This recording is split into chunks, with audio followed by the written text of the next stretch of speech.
खरं प्रेम मी करायचो कारण होती मला मस्ती.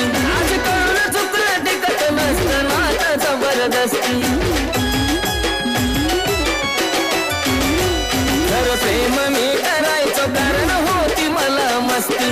आज कळून चुकलं टिकत नसतं नातं जबरदस्ती. त्याचं भोगलं मी भोग झालं तुझ्या मनाजोग. त्याचं भोगलं मी भोग झालं तुझ्या मनाजोग. भेटला साथीदार नक्की आशिषपेक्षा भला. भेटला साथीदार नक्की आशिषपेक्षा भला.